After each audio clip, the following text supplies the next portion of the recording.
Recording in progress.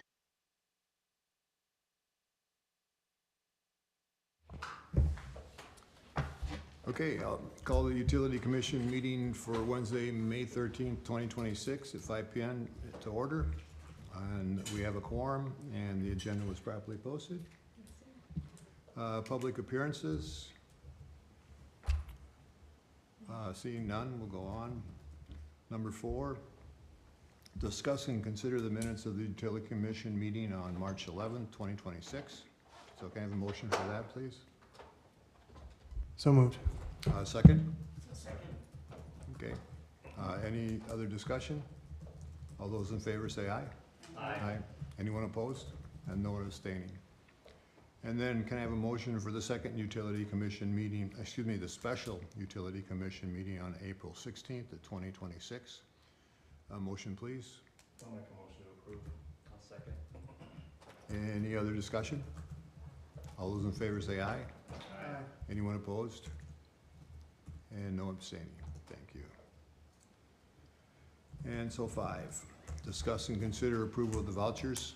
I'll make a motion to approve the vouchers as presented. Can I have a second, please? I'll second. We have a second. Any other discussion? All those in favor say aye. Aye. Anyone opposed?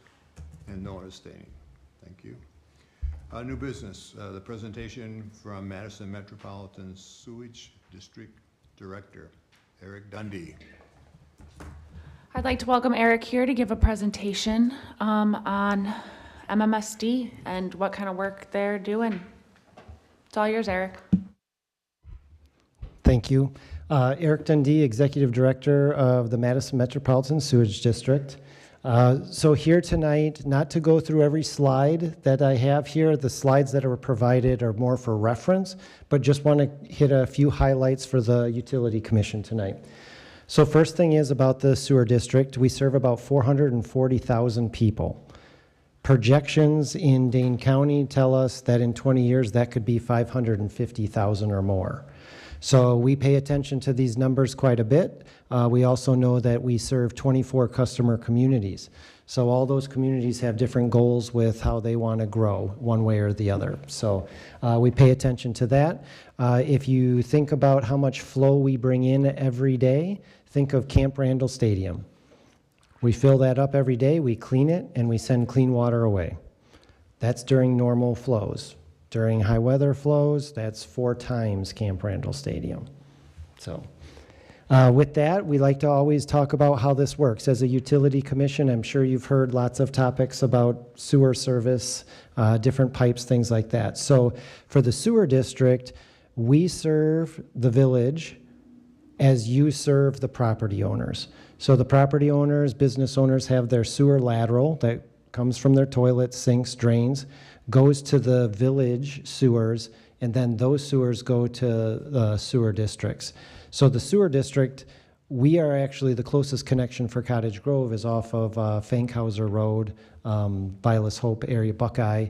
So Cottage Grove pumps their sewage to us, and then we take it all the way to the treatment plant on Southtown Boulevard in Monona that way. Our plant, if you go forward one more, Kyla. Our influent is 99% water. The joke is we take care of the 1%. So if you think of showers, sink drains, normal water usage, you flush a toilet, 99% of that is clean water just going down the drain. Well, we don't need to treat that. We need to do all the tough job. We have to treat the other 1%. That 1%, I'll get into this later, some of that is just trash. The things that are flushed down the drain that shouldn't go down there. But what we pay attention to is our DNR permit, which has parameters in there for pollutants.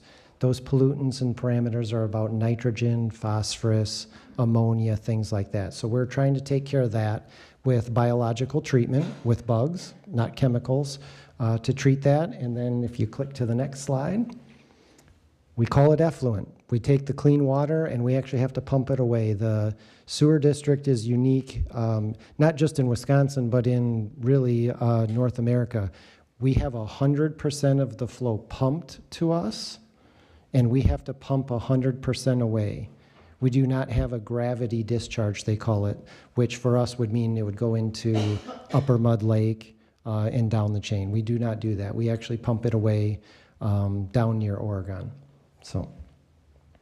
One thing I'd like to hit on is, as the new executive director, so it's been about 15 months, when I took over, I really wanted to focus the district on the needs of the communities. So for us, the needs are, what's your infrastructure, the pipes and the treatment plant for us. We need to keep that active and in good shape. But we also need to support the communities by keeping the rates as moderate as possible. So operational efficiency is important for us. How can we make our process easier and more efficient to keep rates low? Because what we do is we charge the communities, and then the communities charge that to their users. So now I'll hit on a few of the specific projects for the sewer district. So one thing I'd like to talk about is regionalization. So we, as the Madison Metropolitan Sewer District, are a regional facility for all of the communities. This is efficient. This is efficient not only for treatment, but for money. Believe it or not, there's been lots of conversations about rates and things like that, but it is more cost effective to do regional service. I could give you a lot of examples of treatment plants around this area that are looking at $50+ million upgrades, and they can only separate that over like 1,000 users. It's a lot of money. For us, this is a $50 million project that we get to spread out over all communities, but this is important for us. This is about the biological treatment, the bugs that we use to treat it. We need to upgrade that system, but as we upgrade it, we always want to do better. So we are upgrading this system with energy efficiency. So we're actually going to lower our energy costs for this. Very important, because the treatment plant itself spends about $4 million in energy cost to run the treatment plant a year. So very important, very big project for us. That is actually going to bid out in June, and based on bids, you guys all understand how the bidding climate is now. We're crossing our fingers that it comes in at that cost, because 5 or 10% one way or the other is going to be either really good or really bad at $50 million. So. Another project I want to highlight is not necessarily about wastewater treatment, but it is about the district as a resource recovery location. So one thing with the wastewater treatment is we create biogas, methane. We right now use that gas on site, what we can, but everything that we can't use, we waste, we flare, we light it on fire, goes into the atmosphere. For me, that's resource recovery that we're not doing. So with this new project, our heat and power project, we are actually looking at injecting the gas into the gas pipeline near us, which right now our utility, MG&E, is there, but like the county landfill creates gas, they put it into the pipeline, they make money off of it. I'm looking to do that for the district as a whole. If we can have a revenue source, this is good for everybody. This is not only good for our users, but also the utility users. So that's a big deal for us. I don't want to give you sticker shock, but this project plus our biosolids project is about a $200 million project. So the things that are done at treatment plants are very expensive. Next thing I want to talk about is not so much infrastructure, but about our partnerships. So go ahead, Kyla, to the next. The things that we are concentrating on with our customer communities are things that affect us that we don't want to build infrastructure for. So we just received our new WPDS permit, which is our DNR permit to treat wastewater. That is reapplied for every 5 years. We get a new one. This year we just got our new one, and when I say this year, I mean within the last 3 weeks. And chlorides. Salts has gone down. Our limit went down, which means we have a situation where the sewer district, with the amount of salt that we receive a day, which, believe this number, over 200,000 pounds of salt comes through the wastewater into our treatment plant a day. About 100,000 pounds of that is just water softeners. So for us, when we get a new chloride limit and get told you have to reduce the amount of salt concentration in your effluent or the water that leaves your treatment plant, we want to look at community actions. What are the things we can do with our customer communities to help lower that without building a quite possibly $1 billion reverse osmosis system for all that flow that fills up Camp Randall Stadium every day? So as we get this new permit, we are really concentrating on what are the community actions we can work with our communities on. Is it rebates for water softener replacements? Is it road salt? We've been really active in Cottage Grove, thank you for that, been very active with salt usage on roads and reducing that. Some people quickly think, well, road salt shouldn't go to the sanitary sewer, but infiltration and inflow, it's everywhere. It will get in one way or the other. So the next things to talk about is that trash, the things that we don't want in there. The flushable wipes are a very big thing. We consider that garbage, whether that's put onto some packaging that says flushable wipes or not, it's not flushable. It is as in physically it can go down the drain, but as soon as it hits one of our manholes, pipes, pumps, it will start to either tear apart or clog that pump. And for us specifically, the wipes are fibrous material. So when they get shredded, the first thing they do is start grabbing everything else around it. And that's what becomes a bigger and bigger problem. And when you hear big things, big problems that happen because of flushable wipes, it's usually because the accumulation of things that get attached to it end up clogging something. So that is why we have mechanics on call 24 hours a day, all the time. So just want to promote that. If you guys need anything for utility mailers, we have that information. And to bridge that, if you go to the next slide, we have something called our DRIPS program, the Infiltration and Inflow program. We actually won an award for this, so I wanted to pump up our staff a little bit for the work they did. They realized customer communities are looking for some sort of information about infiltration and inflow, ways to help address that. Well, we as a central regional facility, if we make one brochure or informational item that can be used by all communities, now the message is the same. People can talk about it the same, they can think about it the same and talk about solutions.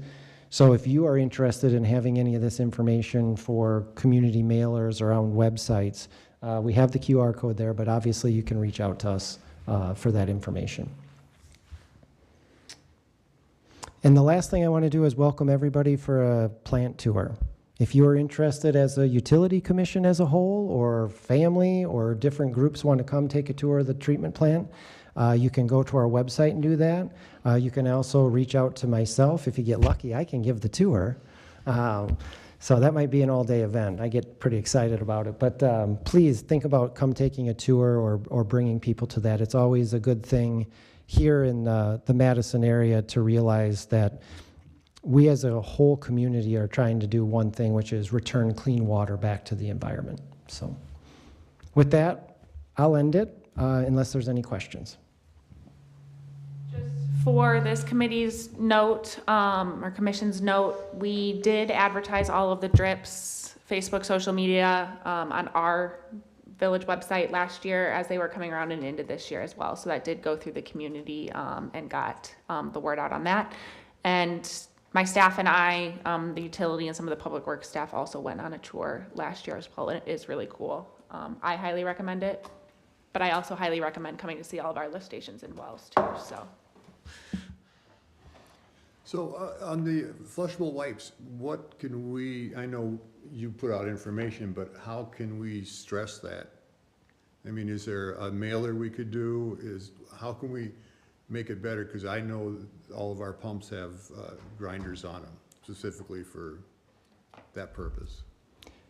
Yeah, respectfully, I would say if you can solve that problem, please let us know. We are all fighting this together. This is actually at Washington, D.C. I was in Washington, D.C. last month advocating for what they call the Wipes Act. The Wipes Act right now, really the the basis of it is because there's a lot of financial backing on the other side of advertising things as flushable wipes. We are just asking for a circle with a line through it with a toilet, as in don't put it down the drain. That's where we are trying to go to advocate. I would say the gross factor usually leads to some kinds of social change, or anybody, the one thing that is interesting for me is we concentrate on sewers. You know, everybody's got a sewer. But if you ever grew up or knew anybody who had a septic tank, the social change from going from somewhere where if you put it down the drain, your parents might be very upset with you because somebody has to clean that pipe versus never worrying about it again, that's hard to overcome. And it's not just about flushable wipes. If you come take the tour near our operations control room, we have the toys of the underworld. There are lots of things that get flushed, including we had to pull a bowling ball out of one of our pumps. So just the recognition for people to realize that a sewer is going somewhere that somebody has to deal with, that sometimes is the hardest part. So sorry for the long answer to that, but. No, good answer. Do you have any like financial information on how much that costs to fix each year? Yeah. I feel like that could resonate with some people. Like it costs us this much $1 million to clean up garbage out of the toilet. Yeah, absolutely. I can send that. We can work on that information. There's national work on that. There's also for us, when the bowling ball situation happened, not in this community, thank you, but in the community it happened, we quickly tried to work with the community to explain to them that luckily the bowling ball got stuck in the suction part of the pump and did not go through the pump. The pump itself would have been $200,000 to $300,000 of damage from one thing. So yeah, I can follow up with some of those numbers. I guess the other, oh, go ahead. Oh, no.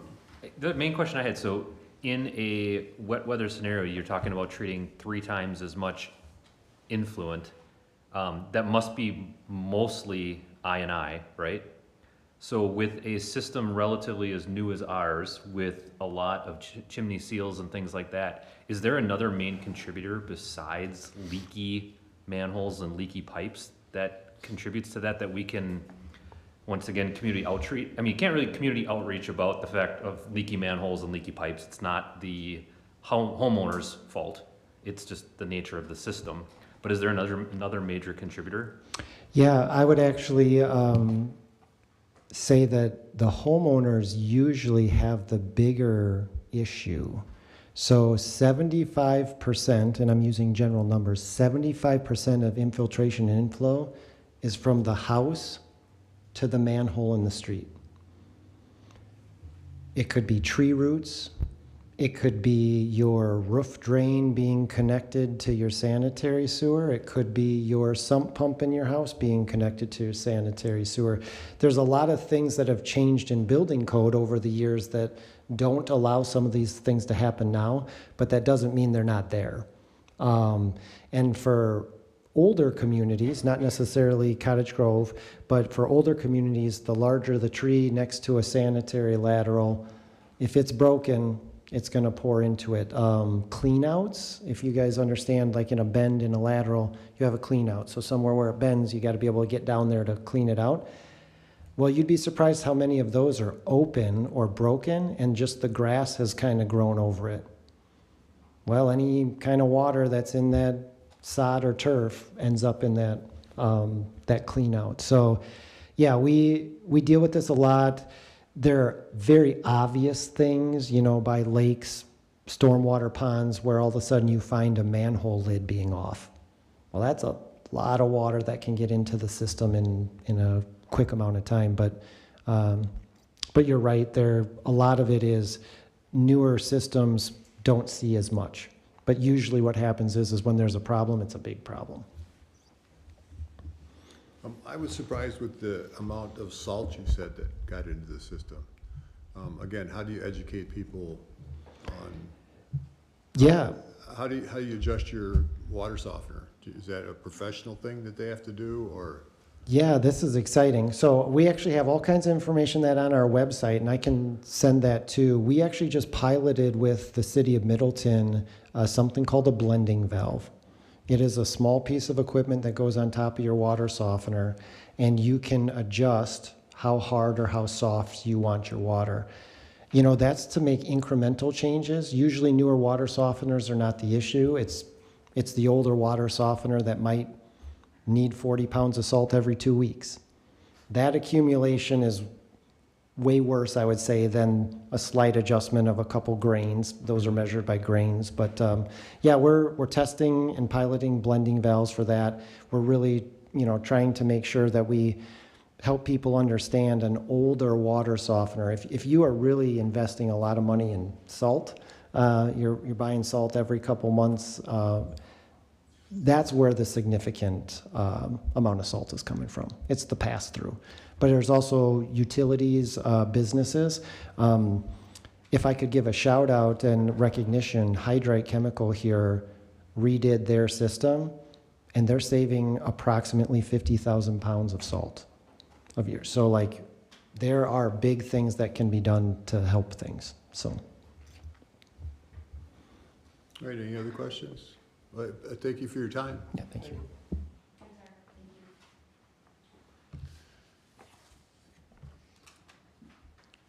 So we'll move on to the number 7, Director and Engineers Report. We didn't meet in April, so this one's a little longer than normal, but I'll try to make it quick as you guys had the report in your packet. I did have a typo. There was not 31 days in April. So on Thursday, April 30th, we had a water main break on Dentaria, where we've had 2 other breaks in the past several years. Dentaria is planned to be rehabbed in 2028. So my intent would be that we would replace a section of water main as part of that street reconstruction, as well as we continue to see breaks through there. Tower 2, we had our 10-year DNR cleaning and maintenance in early April. The good news is we had no issues with our system and operations, and so no one even knew that we had a tower completely drained and offline for almost an entire week. Everything went good on there. We don't have any major maintenance or concerns on there on the report side.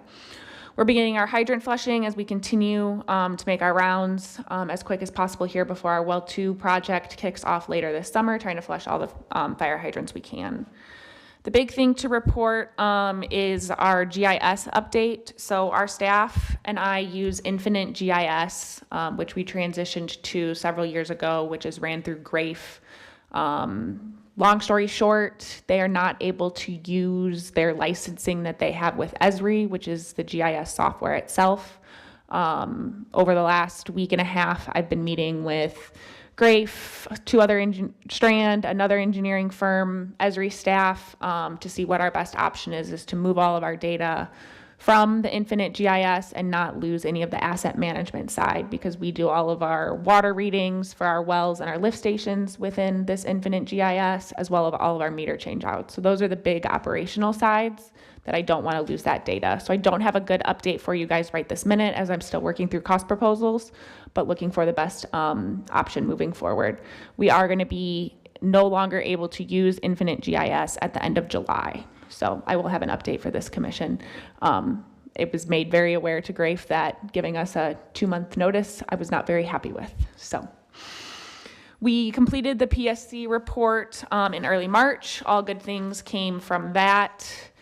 Frontier is going to be starting here in late May. Like I previously discussed, GLS is going to be doing all the locates for us, and then we're passing that cost back onto Frontier as our staff does not have the capacity. So we will have an understanding of how many locates and what that costs for a third-party company on what our staff would have been doing if we were not able to third-party it out. I'm proposing, and more information will be coming in the next couple weeks, for a joint meeting with Public Works and Utilities. Strand has their stormwater quality management plan that's completed. If the utility feasibility study goes through, that is being completed by Strand right now and through Village Board, and we create a stormwater utility for 2027, stormwater utility would fall under this commission. Public Works approved the stormwater update plan in 2024 as part of a grant. So the best bet is to have both committees meet at the same time to get all the information from Strand. Hayday Cottage Grove, all the utilities have been completed. Final punch list will happen here in the upcoming months. Well 2, we don't have any update on that. It's still being planned for late summer, early fall start. The farm interceptor is fully completed, including the asphalt patching and the restoration. We're getting the final payment here, should be paid out before the end of the month. The Gaston Road water main looping project, all of the water main is installed along East Gaston Road. The casting pipe was in really good condition. It actually wasn't a steel casing pipe, it was a concrete casing pipe. Not something you typically see, but since the interstate was shut when that casing pipe was installed, it's not too uncommon as they didn't have to weld the joints. However, during the water main installation along East Gaston Road, there are some super wet soils that ended up having to be undercut underneath the bedding of the pipe. So you have the pipe and then the bedding underneath it. The soil it was just so wet. It's wetland. It's super low down there. We did have to do an additional undercut and special bedding that wasn't originally included in the cost of the project. It's about $19,000 underneath our threshold for the contingency that we included in the project to move forward. Lastly, I have the stormwater utility feasibility study. As I mentioned, Strand is working on that, and so more updates will be coming out of that, out of the stormwater quality management report. Last but not least, that's not in your report, Amazon is going to be doing their water main relocation, which is about 250 feet, starting on Friday, as they had to relocate some of the main for stormwater piping. Questions before Cam adds his little punch about budgeting time? The farm interceptor project, asphalt paving, not sure who did it, but they did a great job. I will let them know. The village president asked me to come to each committee to just make sure that expectations are made aware for the budget kind of overall cycle. Utility commission obviously is a little bit different compared to the rest of the committee. So Kyla is working on updating that's kind of the 10-year utility infrastructure that will be submitted to Ellers by the end of May to start incorporating into the long-range cash flow analysis, which ultimately determines what projected rates are. That will ultimately be presented on August 12th. Assuming there's no major changes or questions, Kyla and I will then construct a budget for the Utility Commission to consider on September 16th. On September 16th, you will also receive a long-range cash flow analysis for the stormwater utility that will kind of talk about, and that will be a new product that the commission hasn't seen before, but based off of the objectives in the stormwater management plan and feasibility study, it will kind of talk about different avenues we can go to make sure that we're having rates be consistent with what expectations are. And then ultimately the village board will kind of start their process in the end of August into September and October for that kind of budget cycle. But again, the expectation is that the Utility Commission will have an adopted budget for water and sewer on September 16th. And then, working with the attorneys, just because there's a little bit of a timing difference with actual authority being transferred for stormwater, if it's going to be a recommendation to Public Works and then ultimately for the budget and then approved at village board, or if the Utility Commission will kind of take preemptive authority of actually adopting the stormwater budget. So more to come there. So this is kind of the period of time between now and really September 16th, just to make sure getting your questions answered, schedule meetings as time allows if there's any questions about specific processes and procedures. Okay, thank you, Cam. Then future agenda items. The GIS will be in your report? Yep. Okay, so we won't need that. Any agenda items? Okay. Adjournment. Can I have a motion to adjourn, please? So moved. Second? Second. Any other discussion? All those in favor say aye. Aye. Anyone opposed? Thank you and good night.